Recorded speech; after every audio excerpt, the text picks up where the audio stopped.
Hi, my name is Rohit Adhlaka. I'm based in this beautiful city of Bangalore, board member for Soil, and an independent advisor to multiple companies. One is that we had a lot of diversity in the panel, people from different industries.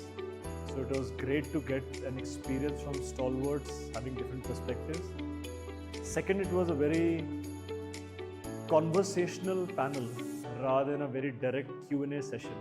So people were sharing their personal experiences, anecdotal examples, and I think that's the best way of learning. So overall, I would say a great learning experience for me personally. So the impact of AI that you asked can be seen in multiple ways. The first is from an economy perspective. The world economy is about $105 trillion globally. And they say that AI, specifically Gen AI, will start impacting the world economy by 5% every year, which means roughly 5 trillion will get contributed by Gen AI. So that's one perspective.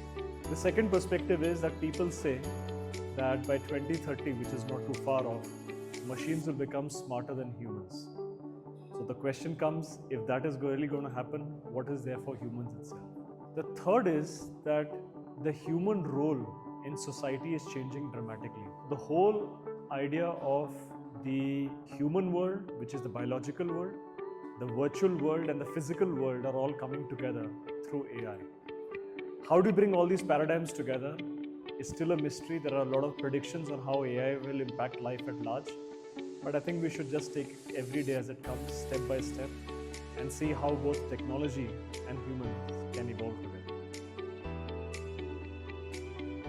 Job impact and job scenario in the next 3 to 5 years, I think just like every revolution, and AI and Gen AI is a revolution by itself, brings in a lot of dramatic change, first in mindset and then in action. So a lot of the repetitive tasks which don't require too much of human intellect involvement will very quickly vanish, because that's where repeatable tasks of machines that are taught by humans will overtake that. So that will bring in a lot of productivity, that will bring in a lot of efficiency, but in turn it will also put a lot of pressure back on humans on what is the next role for them. So I see a lot of push on skilling and reskilling of people. I see a lot of push in terms of how engagement models and companies will evolve. I see a lot of change happening even in terms of the work environment, where a lot of people will move from dedicated environment in one company to actually multiple companies on a time-sharing basis as they move along. So multi-skilling, humanization and experience in everything, and making sure that humans keep evolving in terms of capability as we move along. So what should a young graduate do if he or she would like to become like me? First thing is, don't do that, because every individual is unique. So don't look at one single mentor to emulate. There are billions of people on this planet whom we can actually learn from. 3 pillars of life that have helped me all throughout. The first one is learning, which means never stop your learning curve. A lot of people think that I've crossed grade 12 or I've crossed college or I've joined a job and I just need to get my wages, enjoy life, and that's where the learning stops. Till your last moment on planet Earth as a human, you should keep learning. So that's why in my first philosophy, and learning could come from any aspect of life, through books, through social media, through television, through human interactions. The second is all about putting this learning into practical experience. So in school, we used to have theory and practicals. That's exactly what we need to do. Keep the learning quotient alive and make sure that you keep practicing and experiencing this so that you keep going towards the path of excellence.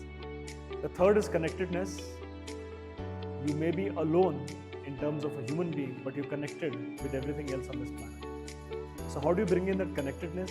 How do you make sure that you collaborate? How do you make sure that you ideate together, work together, have a lot of empathy for each other, and coexist? So learnability, practice and experience, connectedness.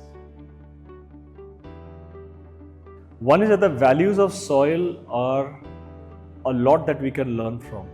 So whether it's integrity, whether it's sustainability, whether it's compassion, These are basic human values that really help you move forward in life beyond your academics, beyond your practical experiences. So those values were the first thing that struck me in soil. Once I've come on board, I've started experiencing them myself. And at the board level, we meet once a quarter.